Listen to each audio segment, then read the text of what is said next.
मैंने इब्तदाई तालीम अपने गांव सफ़ीपुर जो ज़िला अररिया में आता है बिहार, वहाँ मेरे गांव में मदरसा है, मदरसा अशरफुल उलूम। मैंने कुछ तालीम वहाँ हासिल की। उसके बाद एक मदरसा है, मदरसा मिसबाहुल उलूम जगरुआ, जो ज़िला पूर्णिया में आता है।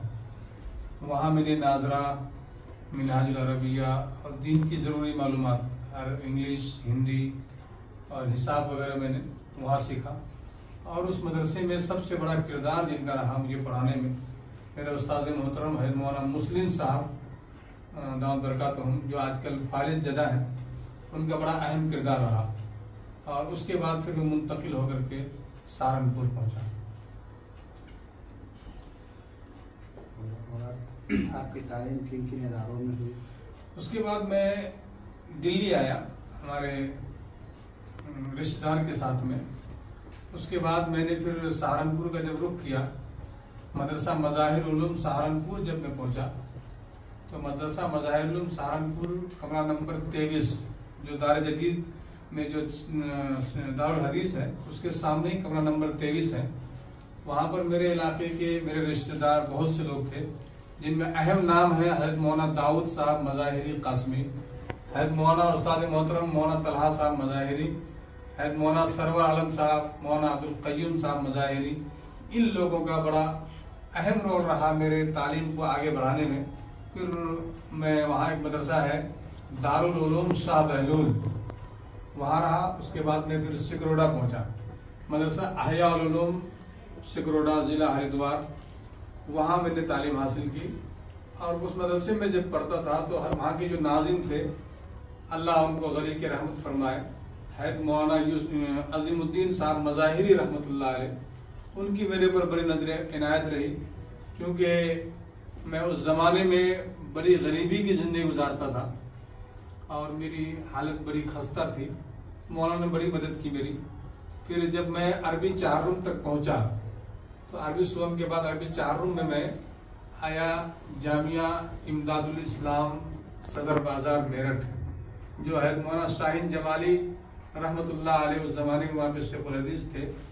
वहाँ पर मैंने हज़रत मौलाना शाहीन जमाली साहब रहमतुल्लाह अलैह से, हज़रत मुफ्ती जुनैद साहब रहमतुल्लाह अलैह से और हज़रत मौलाना रियासत अली भागलपुरी रहमतुल्लाह अलैह से और हज़रत मौलाना जावेद साहब बरकातहुम से तालीम हासिल की। फिर जब मेरी इल्मी तशनगी और बढ़ी, तो मेरे इलाके के मायनाज आलिम दीन आज भी मेरठ में मौजूद हैं, वो हज़रत मौलाना नसीम साहब मज़ाहिरी शेखुल हदीस जामिया नूरुल इस्लाम मेरठ से मेरा वास्ता हुआ। इलाकायत की बुनियाद पर मोहब्बत बढ़ी। फिर मैं हजरत के पास गया और मैं नूरुल इस्लाम में पढ़ने लगा। क्योंकि मेरी हालत बहुत खस्ता थी। ऐसा नहीं है कि मैं किसी गरीब घर से ताल्लुक़ रखता हूँ, अल्लाह का एहसान है कि हमारा जो ख़ानदान है, हमारे गाँव में हम लोग बुनियादी किस्म के लोग हैं। हमारे गाँव के बानियीन में हमारे ख़ानदान का हाथ है और ज़मींदारों में हमारे ख़ानदान का शुमार होता है। लेकिन भाई साहब का इरादा नहीं था पढ़ाने का, वो चाहते थे कि ये मदरसे में ना पढ़े, जिसकी वजह से उन्होंने मुझे खर्चा देना बंद किया। मैं अरबी ससुम के साल में दारुल देवबंद पहुंचा। जब मैं दारुल देवबंद पहुंचा, मैंने ससुम का इम्तिहान दिया और मेरा दाखिला दारुल में हो गया और मैं पढ़ने लगा दारुल में। तो क्योंकि मेरे पास हालत ऐसी थी कि जो मैं बयान नहीं कर सकता आपके सामने, और उन दिनों को अगर हम याद करेंगे तो सिवाय अफसरदगी के, सिवाय अफसोस के कुछ हाथ नहीं आता है। तो मैं बकरीद तक दारुल में रहा और जब लगा कि अब मैं दारुल में नहीं पढ़ सकता, मेरे अखराजात कोई बर्दाश्त करने वाला नहीं है, तो मैं ना चाहते हुए भी मजबूरन मैं फिर मेरठ वापस आया और हज़रत मौलाना शाहीन जमाली साहब रहमतुल्लाह अलैह के पास गया और हज़रत मौलाना से मैंने पूरी हालत बताई कि मौलाना मेरी ये कैफियत है, क्या करूं। तो उस ज़माने में मेरठ में एक जगह है कैसरगंज बोल के, कैसरगंज के अंदर मौलाना रहमतुल्लाह अलैह ने मुझे एक ट्यूशन लगाया। मैं उस ज़माने में उस बच्ची को पढ़ाता था, वो मुझे 100 रुपये देते थे। ये बात बताता हूँ आपको, मैं 94-95 की बात, 94-95 की बात है शायद गालिबन। उसके बाद फिर मैं जब मैं नूरुल इस्लाम आया तो उसी ट्यूशन से मैं अपना गुज़र औकात करता था। लेकिन दारुल देवबंद छोड़ने का मुझे बहुत कलक था और मेरी ख्वाहिश थी कि मैं दारुल से फारिग हो जाऊं। लेकिन हालात नहीं बन पा रहे थे। मैं दौरे के साल में जब दारुल पहुंचा तो मेरे एक बहुत पुराने दोस्त है मौलाना अब्दुल बारी साहब, जो जमाने में अब्दुल बारी नेपाली के नाम से मशहूर थे। तो मैं जब दारुल पहुंचा तो मैं दार जदीद के सामने जो गार्डन है दारुल में, आपने देखा होगा, वो गार्डन के सामने मैं बड़ी अफसुर्दगी के साथ बड़ी हसरत भरी निगाहों से दारुल हदीस को देख रहा था। काश मेरे पीछे भी कोई खर्च करने वाला होता तो मैं इस मदरसे में पढ़ लेता। इतने में अल्लाह ने अब्दुल बारी जो मेरे दोस्त थे उनको भेज दिया। उसने मुझे देखा और उसने मुझे फौरन गले से लगा लिया। कहा भाई तू किधर है? मैंने कहा भाई मैं मेरिट में पढ़ा। कहने तुम्हारा तो दाखिला था यहाँ पे। मैं कहा दाखिला था लेकिन कुछ मजबूरियों की बुनियाद पर मैं नहीं पढ़ सका। वो उसने इसरार किया कि बताओ मजबूरी क्या है, लेकिन चूंकि मैं छुपाना चाह रहा था, जब उसने बहुत इसरार किया तो मेरे आंख से आंसू आ गए और मैं नमदीदा हो गया। और दबे लफ्जों में मैंने कहा कि मेरी हालत ऐसी नहीं है कि मैं दारुल में पढ़ सकूं। चूंकि अब्दुल बारी जो नेपाली है, अगरचे वो रहने वाले बिहार के हैं लेकिन नेपाल बॉर्डर के हैं तो वो नेपाली के नाम से मशहूर हुए। दारुल के जमाने में वो असर के बाद वहां पर जो गार्डन है वहाँ गजल नज़म वगैरह पढ़ते थे, तो बच्चे बड़ी तादाद में जमा होते थे। आवाज बड़ी प्यारी है उनकी। तो उन्होंने कहा कि तुम्हारा खर्च मैं बर्दाश्त करूंगा, तुम दारुल में आ जाओ। मैं नूरिस्तान में पढ़ता था, दौरे का साल था मेरा। फिर मैं अब्दुल बारी के कहने की वजह से मैं आइंदा साल फिर दारुल का रुख किया और मैंने इम्तिहान दिया और अल्लाह से दुआ किया कि अल्लाह अब अरबी हफ्तुम पढ़ के तो मेरा एक साल गुजर गया, मेरा दाखिला होगा या नहीं होगा। लेकिन मैंने हिम्मत करके दारुल में इम्तिहान दिया और अल्हम्दुलिल्लाह मेरा नंबर आ गया और फिर मैं पढ़ने लगा। तो अब्दुल बारी नेपाली जो मेरा दोस्त है, वो हो सकता है कहीं होगा तो मेरी बात सुनेगा। वो अभी तकरीबन 4-5 साल पहले जब मैं गांव जा रहा था तो कटिहार स्टेशन पे मेरी उनसे मुलाकात हुई और सुनने में उन्होंने अपनी जबानी बताया कि मैं आजकल CBI ऑफिसर हूँ। दारुल देवबंद से फारिग होने के बाद वो लंदन पढ़ने के लिए गया। बड़े घर का बच्चा है वो, अल्लाह ने बड़ी वसअतों से नवाजा है। मेरी तो हमेशा उनके लिए दिली दुआ रहती है कि अल्लाह ताला उनको बहुत नवाजे। वो मेरे बेटे को भी मांगने के लिए आया था कि मोहम्मद को दे दो, मैं इसको दिल्ली के आला स्कूल में पढ़ाऊंगा, लेकिन मैं नहीं दिया, एक ही लड़का होने की वजह से। फिर आखिर में फिर दारुल देवबंद से फारिग हुआ। उसके बाद मैं हैदराबाद आया। हैदराबाद आने के बाद फिर मैंने दोबारा सफर किया मेरठ का। तो मेरे उस्ताद मोहतरम बहुत करीबी मेरा ताल्लुक था हैद मुफ्ती फारूक साहब रहमतुल्लाह अलैह से, जो फतवा महमूदिया के मुरत्तिब हैं, जिन्होंने फकील उम्मत रहमतुल्लाह अलैह के फतवा को 20 जिल्दों में और बाद में उसे अबवाब दर अबवाब करके 30 जिल्दों में किया गया है, उसके वो मुरत्तिब हैं। और उन्होंने मलफूजात फकील उम्मत भी लिखी उन्होंने। तो हजरत से ताल्लुक हुआ, हजरत ने कहा कहाँ हो? मैं कहा हजरत मैं हैदराबाद में था लेकिन दोबारा मेरठ आया हूँ। कहने का नहीं तुम इफ्ता में दाखिला लो। फिर मैंने इफ्ता में दाखिला लिया और जामिया के अंदर नौगजा में मैंने इफ्ता किया। वहाँ के असातिज़ा में मुफ्ती साहब तो मेरे मुरब्बी उस्ताद थे ही, साथ साथ मुफ्ती कौकब आलम साहब, मुफ्ती मेराज साहब वगैरह। इन लोगों का बड़ा अहम रोल रहा कि उन्होंने मेरी तरबियत की। और फिर मैं मैदान अमल में आया और जब मैं मैदान अमल में आया तो हैदराबाद में मदरसा जामिअतुस सालिहात, वहाँ मैंने दर्स दिया। मोहम्मद गफ्फार सलामी उनका मदरसा है। फिर उसके बाद मैं बीदर आया और बीदर आने के बाद मैंने वहाँ पर, मैं समझता हूँ कि मेरी जिंदगी में मैंने अरबी अव्वल फारसी से लेकर करीमा, गुलिस्तान, बोस्तान, गुलजार दबिस्ता से लेकर इफ्ता तक की तकरीबन किताबें मैंने पढ़ाई। शायद ही कुछ किताबें मुझसे छुटी है, वरना तकरीबन किताबें मैंने पढ़ाई। उसके बाद मैंने कज़ा भी किया, कज़ा की तरबियत भी ली है। तो मुफ्ती रजी नदवी साहब दाऊद बरकातहूँ, जो कि खानका रहमानी मुंगेर के अंदर काजी भी हैं और वहाँ के अहम असातिज़ा में से हैं, उनके ज़ेरे निगरानी मैंने फिर बाद में बहुत सालों के बाद मैंने कज़ा की तरबियत भी हयत से ली और अल्हम्दुलिल्लाह आज तक मेरा ये खिदमत का सिलसिला चल रहा है। आपने कितने अर्सा से खिदमत? मैं समझता हूँ मौलाना कि मेरे खिदमत का अर्सा 25 साल हो गया। 25 साल से तकरीबन मैं दीन की खिदमत कर रहा हूँ और कज़ा का भी मनसब संभाला, इफ्ता का भी मनसब संभाला और दीन के जो भी छोटी छोटी खिदमत है। आज देखिए देव रोड पूना में ये छोटा सा इदारा है जामिया अब्दुल्ला बिन मसूद। इस मदरसे में जैसी भी खिदमत होती है अल्लाह से दुआ है, और मेरी ख्वाहिश ये होती है बच्चे चाहे ज़्यादा हों या कम हों, लेकिन मेरे बच्चों की तरबियत अच्छी हो। ऐसा नहीं है कि मेरा बच्चा जब मदरसे के बाहर निकले तो वो ऐसा ना हो अंधा और बहरा हो। मेरे मदरसे में इंग्लिश, हिसाब, उसके बाद में मराठी, इंग्लिश, दुनियावी तालीम का मुकम्मल निज़ाम है मेरे पास। असली तालीम का मुकम्मल निज़ाम है मौलाना मेरे पास अल्हम्दुलिल्लाह। और अल्लाह से दुआ कीजिए, ये हमने मकान अभी लिया है, अल्लाह ताला इस इदारे को और फूलने और फलने का मौका दे। और मेरे करीबी दोस्त जनाब अलहाज हाजी अरफात साहब जो इस वक्त हिंदुस्तान के कदआवर लीडर हैं, उनकी सरपरस्ती हासिल है। अल्लाह से दुआ कीजिए कि अल्लाह ताला उनका साथ मरते दम तक मेरे साथ रहे और हमेशा हम एक दूसरे के साथ, एक दूसरे के गम में, एक दूसरे के दर्द में शरीक रहें। और जब मैं पढ़ के आया, मेरे अहम असातिज़ा में से जो है, जिनसे मैं बहुत ज़्यादा मरूब हुआ, जिनसे मैंने बहुत ज़्यादा इस्तेफादा किया फरागत के बाद, हज़रत मुफ्ती सईद साहब पालनपुरी रहमतुल्लाह अलैह।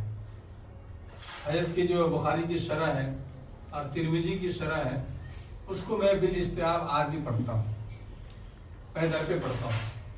मेरे पास हार्ड कॉपी तो नहीं है, लेकिन नेट पे पूरी किताब है मेरे लैपटॉप में। मैं गाहे बाहे कोई हवाला वगैरह देखना हो तो मुफ्ती साहब की उस किताब से मैं इस्तेफादा करता हूँ। और मुफ्ती साहब ही के एक शागिर्द हैं मौलाना इश्तियाक साहब दरभंगवी, उनकी किताब है तिराजी के नाम से, जो सिराजी की शरह है, उस शरह को भी मैं बहुत गहरे नज़र से पढ़ता हूँ और हमेशा उससे फ़ायदा उठाता हूँ। उसकी वजह यह है कि मिरास के जो मसाइल आते हैं उसमें मैं उस किताब से मदद लेता हूँ। और मेरी ज़िंदगी में मौलाना जो अहम रोल रहा, हज़रत मौलाना ताहिर हुसैन गयावी साहब रहमतुल्लाह अलैह। हज़रत से मेरी मुलाकात 2003 में हैदराबाद में हुई। क्योंकि मैं पढ़ने के ज़माने से हज़रत से बहुत मरूब था और उनकी तकारीर से, जब हम दारुल देवबंद में पढ़ते थे तो आपने देखा होगा कि जामे रशीद के सामने जो रोड है, उस रोड के सामने कैसेटों की दुकान है।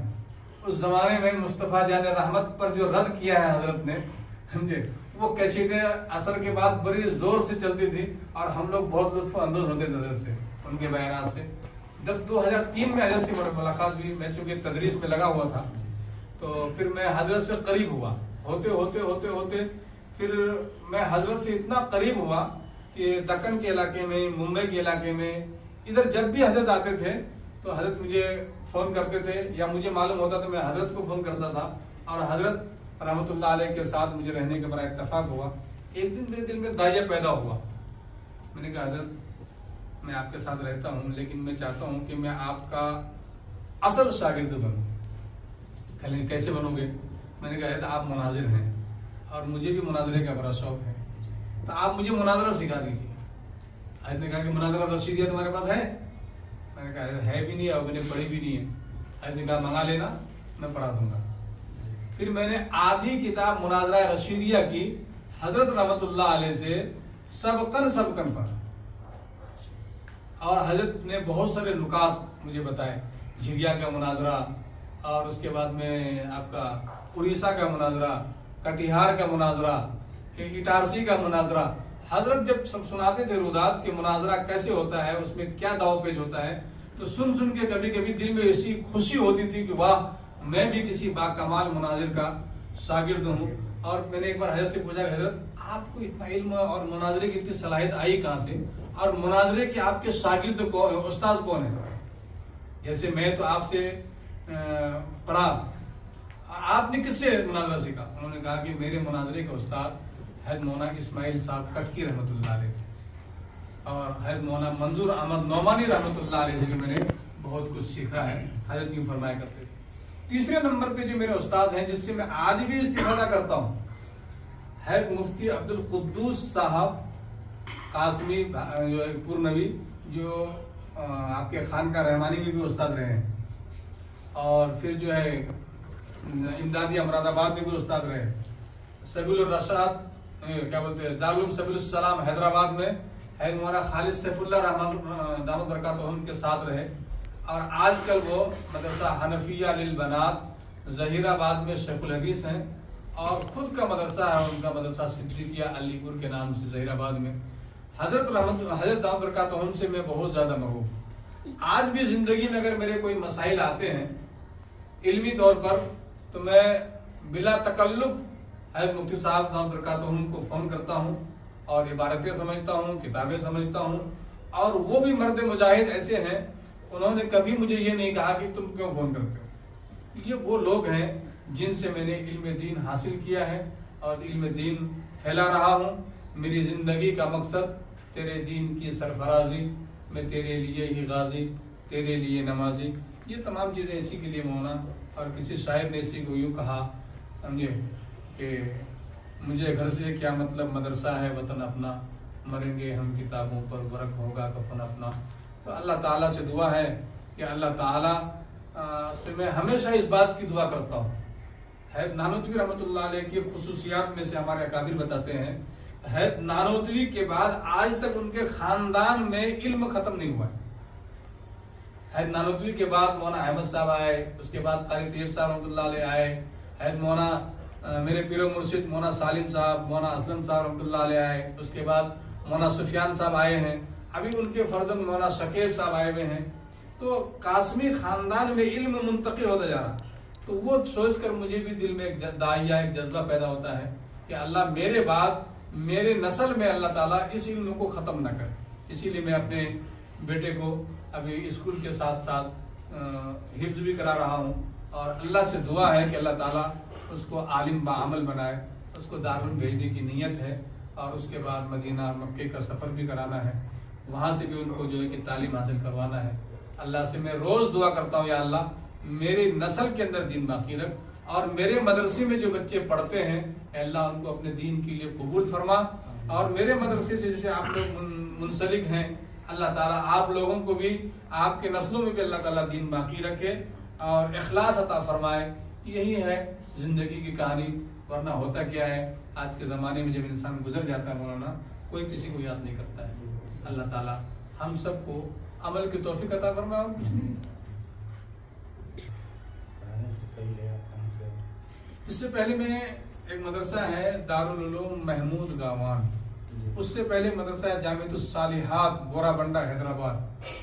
इब्तिदा मैंने पढ़ाने की जामिअतुस सालिहात बोराबंडा हैदराबाद से किया। वहाँ अरबी शशुम हफ्तुम तक की तालीम थी। वहाँ मैंने तफसीर, उसूल फ़िक़ा और क़ससुन नबीय्यीन वगैरह पढ़ाया।